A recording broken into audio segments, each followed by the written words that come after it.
सरकार की क्या बेकायदियां रही, उन सारी चीज़ों पर चर्चा होनी चाहिए। ये चर्चा नहीं कराते, ये वहां बैठ करके डंडा चलाते हैं। सत्ता पक्ष की तरफ से स्पीकर को इशारे होते हैं और स्पीकर फिर उनका पक्ष लेकर के खड़ा हो जाता है। वो फिर वार्निंग देता है, नेम कर दूंगा, आपको बाहर कर दूंगा। मैं कोई भी चीज बिना रिकॉर्ड के या बिना तथ्य के कभी उस पर चर्चा नहीं करता, कभी बात नहीं करता। अब उसके महकमे से जुड़ा हुआ कोई सवाल पूछ लेंगे तो क्या हेल्थ मिनिस्टर खड़ा होकर के ये कहेगा कि सीएमओ का अधिकारी आकर के जवाब देगा? चीफ मिनिस्टर का बयान आता है, मेरी गृह मंत्री के आपस में बैठ करके चर्चा होगी, हम आपस में मामले को सुलझा लेंगे। पिटे लाने इन लोगों, वो उड्डागिरी ये कह देता है जेल की कोठड़ी तैयार है, वो कहता है इसको आगरा भेज दो। क्या इन लोगों का यही काम रह गया कि मंत्री ऐसा बता दो मुझे जो मंत्री पद के लायक है? सारे निकम्मे भर्ती किए हुए, सब चोर हैं। हरियाणा विधानसभा का शीतकालीन सत्र 15 दिसंबर से शुरू हो रहा है और इस सत्र को लेकर के जहां सत्ता पक्ष अपनी तैयारियों में लगा हुआ है तो विपक्ष की तरफ से भी सरकार को घेरने की पूरी तैयारी की जा रही है। हमारे साथ इनेलो के वरिष्ठ नेता व विधायक अभय चौटाला हैं, उनसे बातचीत करेंगे। सर, किस तरीके की तैयारी है शीतकालीन सत्र को लेकर? पहली बात तो सत्र नहीं है, 3 सीटिंग कहो आप, और उस 3 सीटिंग के अंदर एक एमएलए को मुश्किल से बोलने का जो समय मिलता है वो 3 मिनट का मिलता है। 3 मिनट में तो एमएलए अपनी बात शुरू नहीं करता, उससे पहले खत्म हो जाती है। ये केवल एक अखबारों की सुर्खियां बनाना है कि हरियाणा विधानसभा का सत्र चला और ये कहना है इन लोगों का कि भी हमने सत्र जो है 1-2 की बजाय 3 किए, 3 की बजाय 4 किए। ये केवल दिखावा है। एक सत्र आप उसको कह सकते हो जब एमएलए को आज़ादी हो विधानसभा में अपनी बात पूरी तरह से रखने की। अगर कोई एमएलए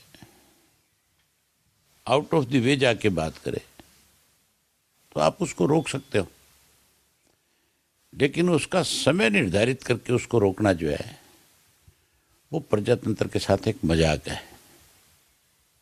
हमारे यहाँ कहते तो हैं कि इसलिए सेशन बुलाया कि विधायक अपने हल्के की कमियां खामियां या हल्के में कुछ उसके साथ गलत हो रहा है उसके बारे में जिक्र करे, या प्रदेश में क्या हुआ क्या हो रहा है इस सेशन के दौरान, उस सेशन में, अगले सेशन में आने वाले में, इसके बीच में किस किस्म की घटनाएं रही, सरकार की क्या बेकायदियां रही, उन सारी चीज़ों पर चर्चा होनी चाहिए। ये चर्चा नहीं कराते, ये वहां बैठ करके डंडा चलाते हैं और फिर उल्टा जब इनका कोई विरोध करता है तो फिर इनके पल्ले और तो कुछ बचता नहीं। आखिर आपके सत्ता पक्ष की तरफ से स्पीकर को इशारे होते हैं और स्पीकर फिर उनका पक्ष लेकर के खड़ा हो जाता है। वो फिर वार्निंग देता है, नेम कर दूंगा, आपको बाहर कर दूंगा। इस तरह से फिर उस पूरे सेशन को एक मजाक बना करके रख देते हैं। आप क्या मुद्दे उठाएंगे, इनेलो के क्या मुद्दे रहेंगे? अगर आप फहरिस्त तो देंगे विधानसभा के अंदर, वो फहरिस्त के बारे में आप जानकारी? मैं अपनी तरफ से 12-14 कॉलिंग अटेंशन दूंगा जो बहुत महत्वपूर्ण है, और मैंने अपनी तरफ से सवाल भी 12-14 भेजे हैं जो महत्वपूर्ण है। सवाल में भी सीधा सा एक तरीका है इनके पास कि हमने लॉटरी निकाल दी, जिसकी लॉटरी निकल गई वो पूछ सकता है, जिसकी नई लॉटरी में नंबर आया उसकी टाल होगी। जो व्यक्ति जिसके क्वेश्चन नहीं लगे उसकी सप्लीमेंट्री पे चर्चा होनी चाहिए। 0 ओवर में एमएलए का समय जो है बढ़ाना चाहिए। ये जो एक टाइम इन्होंने निर्धारित कर दिया, 1 घंटे के ही क्वेश्चन ओवर होंगे, वो भी नहीं होना चाहिए, उसको बढ़ाना चाहिए, 2 घंटे कर देना चाहिए। ये तो हाउस की मर्जी है, ये हम किसी के बाध्य थोड़ी हैं। अगर कोई कहता है भाई कानून ये कहता है तो कानून बदल लो। विधानसभा के अंदर विधायक जो बैठते हैं वो गए किस लिए? विधायक कानून बनाते हैं कि नहीं बनाते? ये अपनी तरफ से सरकार रोजाना जो है नए बिल लाती है कि नहीं लाती है? तो बिल ले आओ, बिल ला करके इसको 1 घंटे के बजाय 2 घंटे का कर लो, ताकि ज़्यादा लोगों को इस चीज़ का मौका मिले, ज़्यादा लोग अपनी बात रख सकें। जो जरूरी इश्यूज हैं उनके ऊपर अच्छे से ढंग से चर्चा हो सके। ये समय बर्बाद करने के लिए किसी का क्वेश्चन ना लगे, जैसे मान लो मेरा क्वेश्चन आ रहा है और उसमें सरकार कहीं उनको लगता है फंसती है, तो मेरा क्वेश्चन कैसे रोके, कैसे समय उसको बर्बाद करना है। तो एक मंत्री को पूरी फाइल पकड़ा देंगे किसी एक के सवाल का जवाब देने के लिए कि तो इसको पढ़ना शुरू कर दे।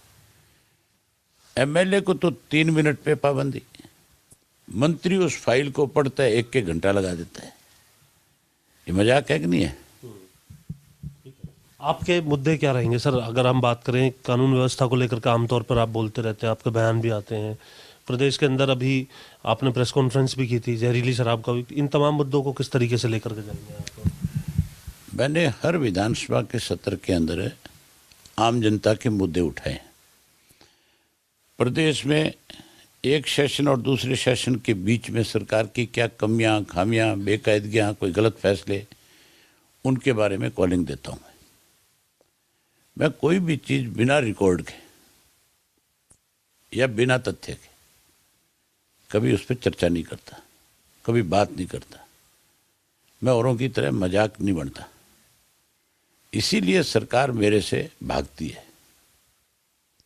अब की बार भी अनेक ऐसे मुद्दे हैं, जहरीली शराब वाला बहुत बड़ा मुद्दा है, उसके साथ साथ यौन शोषण के जो है, खास करके स्कूलों में जो हुआ है वो बड़ा मुद्दा है। बच्चियों के लिए शौचालय नहीं है, बेटी बचाओ बेटी पढ़ाओ की बात की जा रही है, वो एक अपने आप में बहुत बड़ा मुद्दा है। लॉ एंड ऑर्डर का मुद्दा है, सरकारी पैसे का दुरुपयोग का मुद्दा है, बेरोजगारी बहुत बड़ा मुद्दा है, पेपर लीक, रोजाना स्टे होना, ये एक बहुत बड़ा मुद्दा है। इन सब चीज़ों पे चर्चा होनी चाहिए। स्वास्थ्य मंत्री जो फाइल नहीं निकाल रहे, आप उसे भी मुद्दा? उसके इलावा जो बारिश की वजह से फसलें बर्बाद हुई, सुंडी की वजह से किसान की फसल खराब हुई है, या धान की खरीद नहीं हो रही, ये भी एक बहुत बड़ा इशू है। किसान को कमज़ोर करने के लिए खाद समय पर नहीं देना, ये अपने आप में एक बहुत बड़ा मुद्दा है। उसके अलावा हेल्थ मिनिस्टर, मतलब हैरानी की बात है, महकमा ले रखा है, कहते अपने आप को स्वास्थ्य मिनिस्टर है। अब उसके महकमे से जुड़ा हुआ कोई सवाल पूछ लेंगे तो क्या हेल्थ मिनिस्टर खड़ा होकर के ये कहेगा कि सीएमओ का अधिकारी आकर के जवाब देगा? है? मतलब मजाक बना के रख दिया सरकार को इन लोगों ने। किस तरह से सरकार को अपना घर चलाते हैं उस तरह से चलाने के प्रयास में लगे। सरकार को सरकार की तरह चलाया जाता है, जिसको जो जिम्मेवारी दे रखी है वो जिम्मेवारी निभाए। अगर वो नहीं निभा सकता उसको महकमा छोड़ देना चाहिए। अगर उसको लगता है कि उसके महकमे में कोई इंटरफेरेंस हो रही है, उसको इस्तीफा दे देना चाहिए। लेकिन ये कुछ भी नहीं करते, अखबारों की सुर्खियां बनती। कभी चीफ मिनिस्टर का बयान आता है, मेरी गृह मंत्री के आपस में बैठ करके चर्चा होगी, हम आपस में मामले को सुलझा लेंगे। फिटे लान इन लोगों कि सुलझा लेंगे। तुम जनता का क्या कर रहे हो? क्या हालत बना करके रख दी लोगों की। इससे ज़्यादा बड़ी बेशर्मी नहीं हो सकती। ये बात पूछने वाली है, ये मेरे को नहीं, कांग्रेस को भी इस बात की जिम्मेवारी बनती है। लेकिन हुड्डा नहीं पूछ सकता। हुड्डा भी उनकी तरह मैंने देखता हूँ, वो हुड्डा के लिए कह देता जेल की कोठड़ी तैयार है, वो कहता है इसको आगरा भेज दो। क्या इन लोगों का यही काम रह गया? मतलब कैसे प्रदेश को कहाँ ले जा करके खड़ा करना चाहते हो? विपक्ष के नेता कहता है इसको वहाँ भेज दो, और वो कहता है इसको जेल भेज दो, इसके लिए जेल तैयार है। आपने कृषि मंत्री का एक बयान सुना होगा, अभी किसानों का जब यहाँ पर आंदोलन चल रहा था, उस पर आपकी क्या प्रतिक्रिया? कौन से मंत्री के बारे में प्रतिक्रिया लेना चाहते हो? जेपी दलाल की हम भी मंत्री ऐसा बता दो मुझे जो मंत्री पद के लायक है। सारे निकम्मे भर्ती किए हुए हैं, सब चोर हैं, सब पैसा खाते हैं, सब के ऊपर शरेआम आरोप है। जो मंत्री ये कहता है कि मैं दूध का धुला हूँ, मेरे सामने बैठा दो, मैं रिकॉर्ड के साथ बता दूंगा कि इसने यहाँ पैसा खाया। वो तो ये कहते हैं कि आप तथ्य रख दीजिए सामने, आप इस तरीके से बयान दे रहे हैं तो हमारे जो भी, आप कई बार विधानसभा में भी आए ना ऐसे विषय। मैंने तुम सबको एफिडेविट दिए थे कि नहीं दिए थे? मेरे इलेक्शन में पैसा बटा था, दिया था ना। और तथ्य क्या चाहिए तुम्हें? उनसे पूछो भी, तथ्य तो उन्होंने तो दे रखे हैं, तुम बताओ क्या करोगे। है तथ्य इससे बड़ा क्या हो सकता है।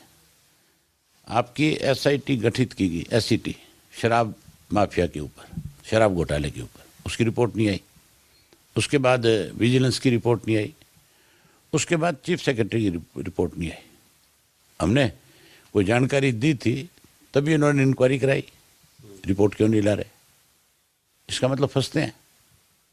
अब कुछ रिपोर्ट भी जी, जो एग्रीकल्चर मिनिस्टर ने अब बयान दिया है उसको तुरंत माफ़ी मांगनी चाहिए, और माफ़ी के साथ उसको ये सोचना चाहिए कि जिस परिवार में तू पैदा हुआ, तू उस परिवार के बारे में क्या बोल रहा है। शर्म आनी चाहिए इस बात के लिए। ठीक है। अभय चौटाला हमारे साथ थे, और सीधे तौर पर जहां विधानसभा का शीतकालीन सत्र किस प्रकार का रहने वाला है इसकी वानगी आपने देखी होगी सभी ने खबरें अभी तक के माध्यम से। साथ ही साथ कृषि मंत्री जेपी दलाल जिस प्रकार की बयानबाजी उनकी किसानों को लेकर के देखने के लिए मिली है, या फिर जो आंदोलनकारी हैं उनको लेकर के देखने के लिए मिली है, उस पर स्पष्ट तौर से उन्होंने कहा है कि कृषि मंत्री को माफ़ी मांगनी चाहिए। चंडीगढ़ से कैमरामैन ललित के साथ जितेंद्र चौधरी, खबरें अभी तक।